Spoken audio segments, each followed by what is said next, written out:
Hello students, so far we have discussed about a circuit having a voltage source or a current source, and we have solved for current and voltage for different scenarios.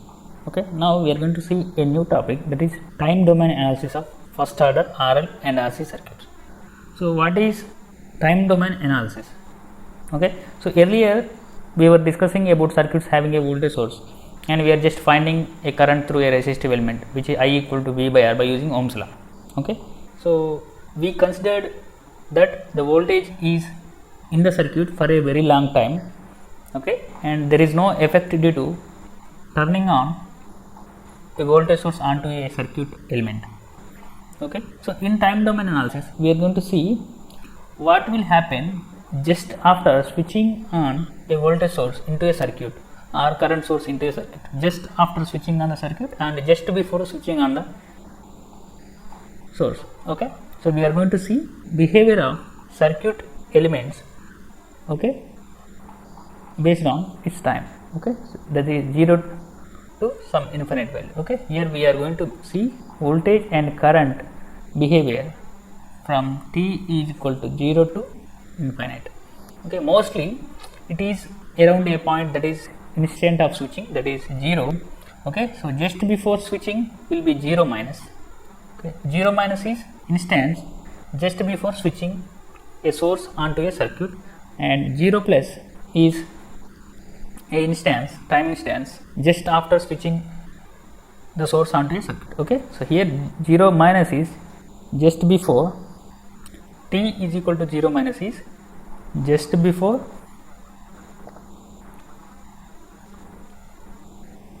turning on a source. Okay, and t equal to 0 plus is just after turning off on a source. Okay, so the time generally is in the order of milliseconds. Okay, so just the difference between 0 to 0 plus will be around 1 microseconds. It is around microseconds actually, not milli. It is very less time, very fraction of time. So just after switching on a voltage source onto a circuit, so what is the behavior of current and voltage across the elements in the circuit is going to be learned in this analysis. Okay, so time domain analysis of a circuit is nothing but we are going to see the behavior of circuit just after switching on a voltage or current source into the circuit. Okay, so 0 minus is at an instant where just before turning on the switch, and 0 plus is instance just after turning on the switch. Switch is nothing but the switch connects the source to the element. Okay, so we are going to see the behavior of circuit elements at 0 minus and 0 plus. Okay, so that is one important point. Now let us see the definition here. Okay, so time domain analysis of first order RL and RC circuits.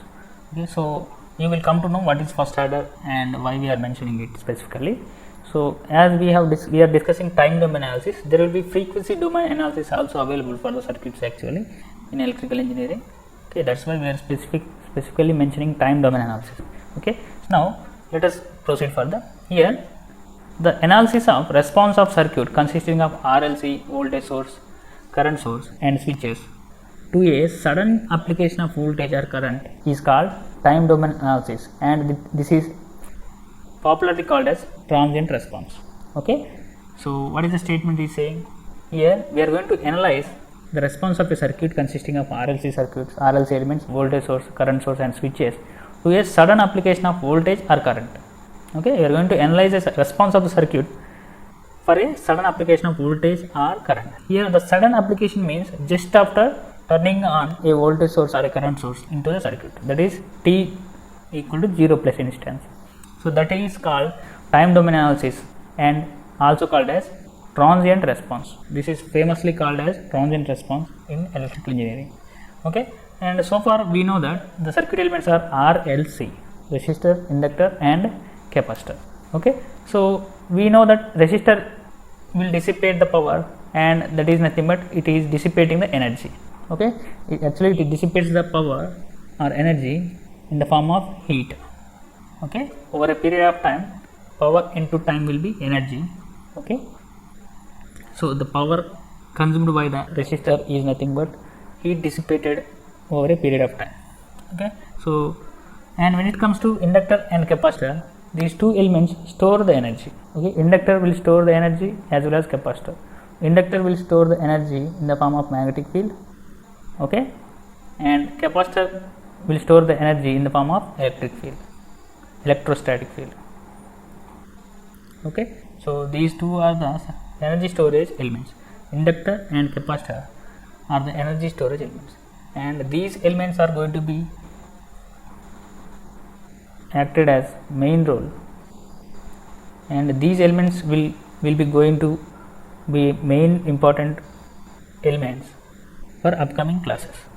Okay, so number of energy storage elements define the order of the system. This is very important. Here this point, number of energy storing elements define the order of the system. That means circuit having one energy storage element, okay, that is inductor or capacitor. Circuit is having L or C is called first order system because it is having one energy storage element.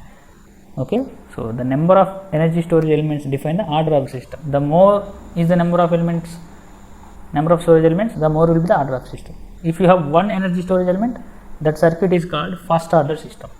Similarly, if you have two energy storage elements in the circuit, that circuit is called second order system.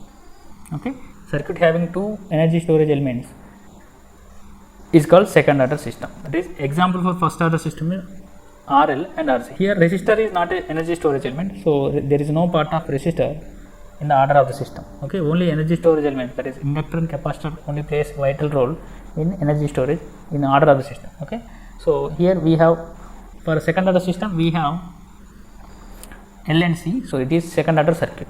Okay, when AC or DC connected to a circuit, a steady current can be calculated by so many methods. Okay, we have discussed this so far. Okay, when we have connected DC source and we have found current using so many methods. Okay, so that is what we have done so far. It is also assumed that circuit elements RLC are constant and source is very strong to observe any disturbances. Okay, this is what we have done so far. Okay, so these two are the points we have considered to do the previous classes. Okay, so we assumed that steady current is flowing through the circuit and we have calculated it using Ohm's law and nodal analysis, and it is also assumed that circuits having RLC are constant and source is very strong. This is important. Source is very strong to observe the any disturbances. That's why we didn't consider the disturbances due to switching for previous classes. Okay, we assumed that the source is very strong to observe any disturbances. So this is what we have assumed so far. Now we are going to see the switching transients. Okay, so what is happening just after switching on a source? Okay, here that is called transient. Just after switching a source into a circuit is called transient. So transients in the circuit due to energy storage elements. Transients is only due to energy storage element. This is also most important point. Okay, transients is nothing but currents or voltage lasting for short duration is called transients, and transients are mainly due to energy storage elements. This is one important multiple choice question. Okay, transients in the circuit is due to dash, that is energy storage elements, inductor or capacitor. Now we have two types of responses here. For a source free response, that means there is no source available in the circuit. Okay, that type of transient response is called natural response. It is occurring naturally without any source. Okay, for a source free response, the transient response is called natural response. Without any source, the response is called natural response. For a circuit with source, transient response is called forced response. So with a source, we are calling the transient response as forced response. Without a source, we are calling the transient response as natural response. Okay, you will try to understand these concepts while we go further. Okay, so this is about transient introduction. Okay, so we are going to see the behavior of circuit elements just after switching on a voltage or current source into the circuit.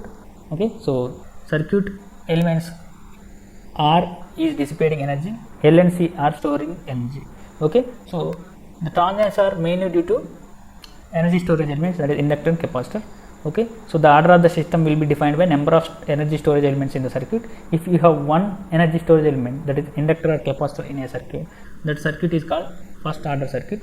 if you have two energy storage elements, that is inductor and capacitor, so that circuit is called second order circuit. So example for first order circuit is RL or RC circuit.